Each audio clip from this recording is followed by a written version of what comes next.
We're starting. Go. Right.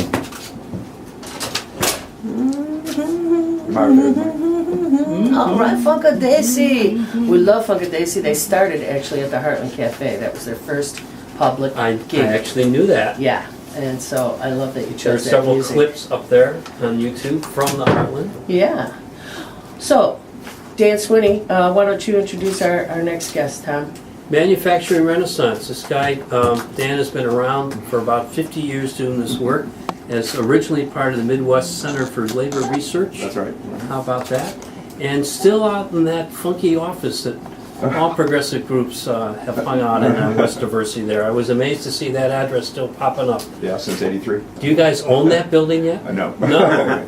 Somebody owns that building, and how many offices There have always been we had radical there? groups in there. Indeed. Yeah, progressive. So Dan Swinney's a walking encyclopedia of where the jobs are at, where they haven't disappeared, and how to prepare the workforce to actually take advantage of good paying jobs.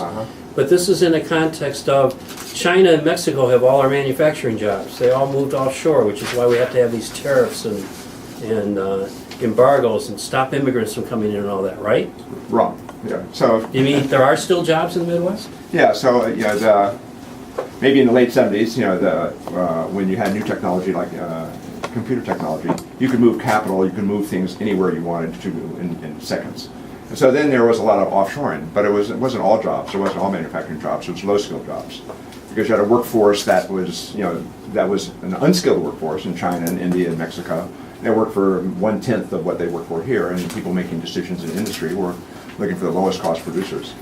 But there are a lot of, still then, and even more so today, a lot of manufacturing companies didn't go out of business. They shifted to doing higher skilled work, higher value added work, more complex work, because that's where we have a competitive advantage as a society. So you now have a pretty vibrant manufacturing sector. It's smaller than it should be. It needs to be rebuilt by the public, and that's the larger question. But and if we don't have a manufacturing sector, we don't have a viable society. I mean, it's the only sector that can produce a broad-based middle class, and we can have that if we want to look for new ways. To So do things. at an earlier point in recent city history, there was a recognition of the importance of manufacturing jobs, and manufacturing districts were created to kind of protect the industry that was left. I'm thinking particularly around Goose Island and the old Finkel plant area, which are all hot real estate markets now for residential and retail, though retail's going online, so I don't know how that decision is going. But what's happening with those jobs? Because clearly some of those factories are now gone. The rail spurs that serve them have been paved over into parking lots. Where are those jobs in the city right now? Well, I think in those areas. I mean, I think there were again the Harold Washington administration where they did protected manufacturing districts and understood the value of manufacturing. And those districts were preserved until Just recently. Just recently, Yep. And they're now being eroded. Land is part of what manufacturing is all about. You have to have places for factories, but if you don't have skill and talent, you don't have the ability to do the work. And so, I mean, the biggest change in manufacturing is that as manufacturing has shifted, to higher, more complicated work, you can only retain that kind of sector if you have a highly skilled workforce. So today in the Chicago area, you have 20,000 jobs in manufacturing going unfilled. These are jobs that pay on average $75,000 a year. And these are, and the reason they're going unfilled is you have baby boomers. I mean, people our age are now retiring, not both from production positions, but also ownership positions. And so you do need land, and the P&Bs are important, because if you don't have land, that's a factor.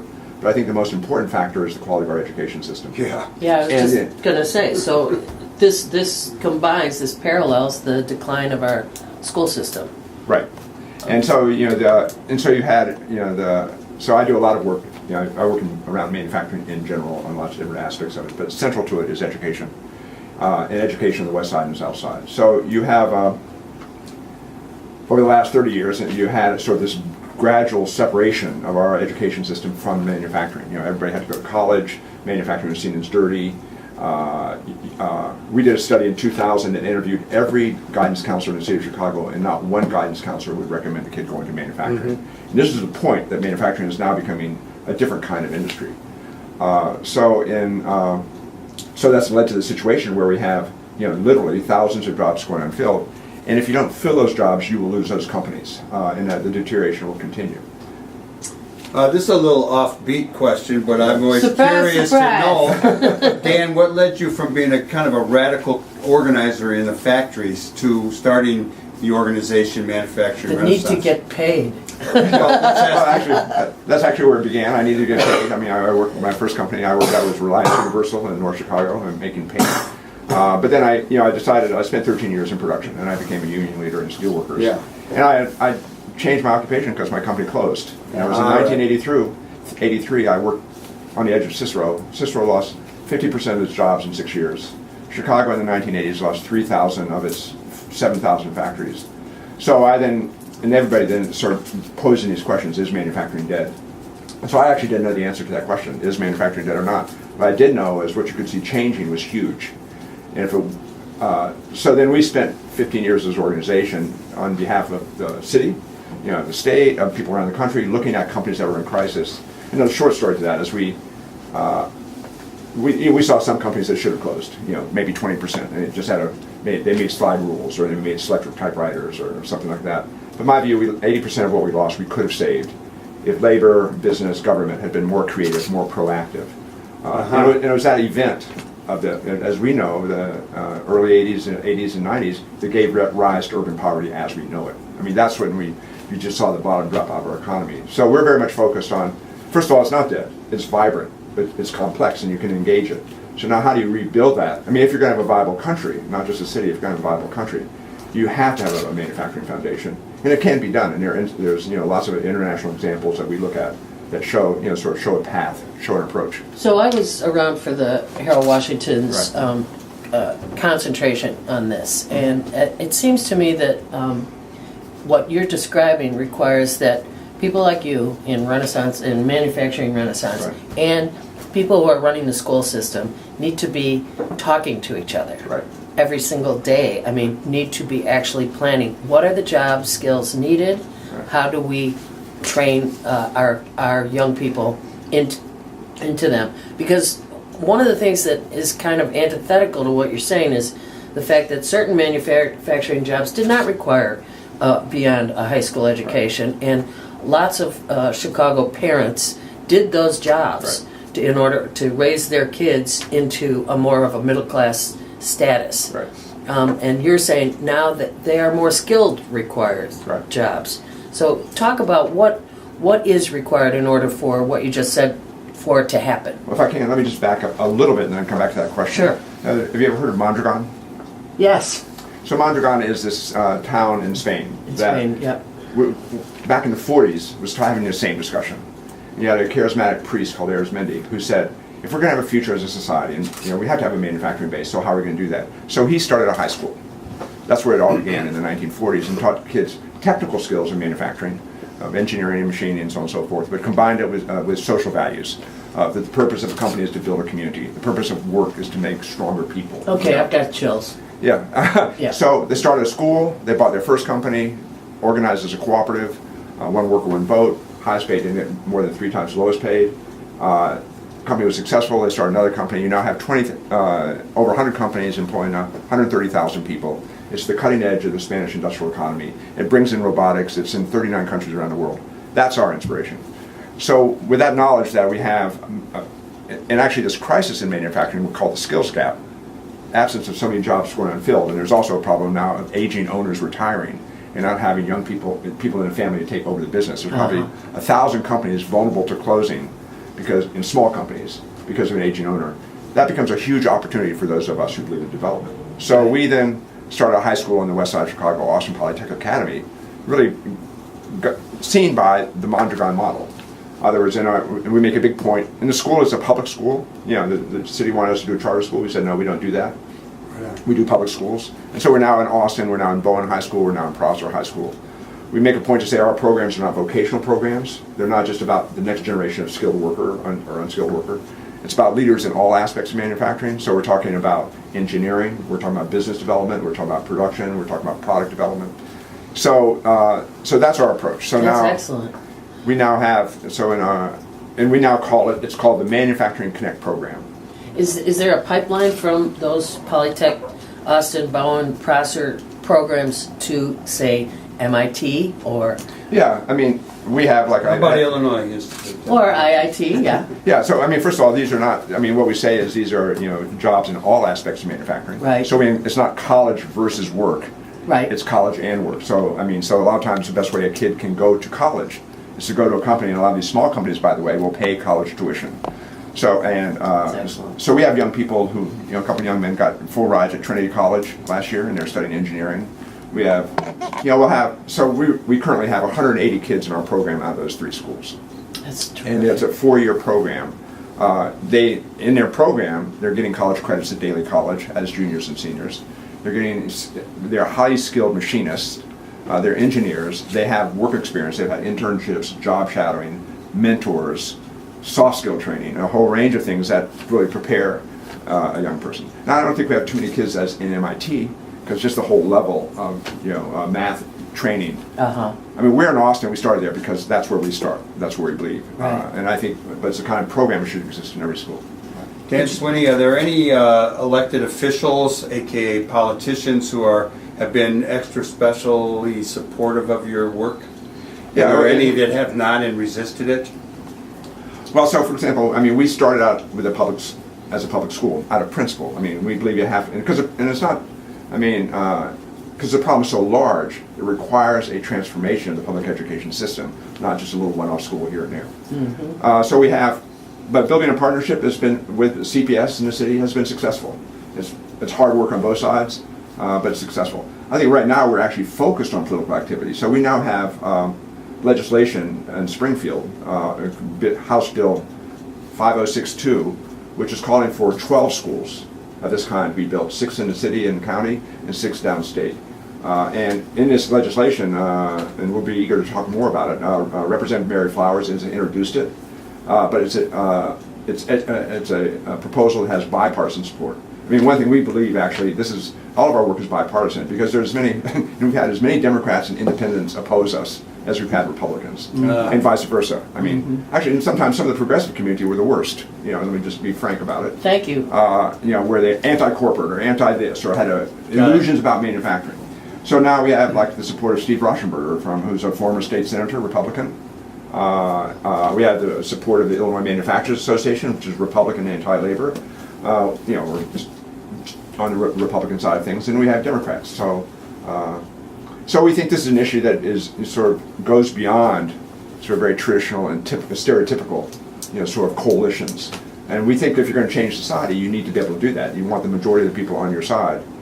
And we have a lot of, like we have the support of the labor movement, big faction in the Democratic Party. We have manufacturers who are often in the Republican Party, and we think that's a great coalition to have. Yeah. People are committed to, and what we insist on is they're committed to building community, not just making money. I mean, and people are down from that. In other words, we've had over 100 companies support our work in Austin. These are companies that are investing in public education on the west side of Chicago that leads to real careers and real stability. So do you think tariffs will help level the playing field so that there are more manufacturing jobs in the area? I think tariffs, I think it's a complicated topic, right? And I think there's a good reason to sometimes protect local development or a nation's development, but it has to coincide with investment in education. It has to coincide with what are the real factors that build a manufacturing sector. So tax policy, tariffs, regulations of one kind or another, they're important factors, and there can be good ones and bad ones. But this country has to really focus on really rebuilding an educational system, and an educational and political infrastructure that supports innovation, supports advanced manufacturing. So I think, and part of the problem, Trump has talked about tariffs, and as we know, but he's also put no funding into, or just minimal funding into education or into research. And there's this whole cutback, which means you can talk about tariffs, but it's a phony discussion because you're not really building your competitive capacity. You're trying to fend off the world. So, could you talk about this recent award you got from the Century Foundation? Well, we didn't get Or they're combining with you to do a conference this summer about? So yeah, I've been doing this work for 35 years, and so we now have what we think have created our prototypes. So we have an analysis, we can rebuild this kind of our community. And there are certain prototypes like we have with education. We have another one about buying companies. We have this thing called the Chicago Renaissance Council. So and those are all key parts of how you really could rebuild at a large scale our city, our state, our country. So now we're entering the area of policy. So how do you tie that all together with policies? So we now are advancing a vision called Inclusion in Industry 4.0. And what that means is Industry 4.0 is reference to the German model on industrial development. It's all about robotics and artificial intelligence and so on and so forth. And I believe that you have to embrace new technologies. There's no way to go. You can't. The motor force. You can't fear them. But the question is the terms. And so we say it's inclusion because there has to be as much money invested in education on the west side and south side as there is on the North Loop with DMDII or the MHUB and so on and so forth. So we advance that notion that there has to be as much investment in social inclusion and community development as technology. And you need both. Then you have a really viable society. So the Century Foundation out of New York has sort of now embraced that. It's caught their attention. And we're working together with them to have a conference here at University of Illinois on June 6th from 9 a.m. to probably 2 p.m. And that'll feature panels from Chicago and from educators and political figures, Republican and Democrat, companies. Rakeem Buford will be there speaking. He's in the Young Manufacturers Association. 4 years out of high school, out of Austin, making $75,000 a year as a union steward, has bought a building. He'll be speaking. So that's what Clearly, we're doing we with could the go Century for a Foundation. long time with you on this. Does Yeah. luring Amazon or expanding O'Hare contribute to the success of what you're trying to do at all, or is it a side? No, I like O'Hare. I mean, I think you need, if you're going to have a vibrant manufacturing sector, you need infrastructure, you need transportation, you need logistics. So I think those are big things. Amazon. Okay, that's enough said.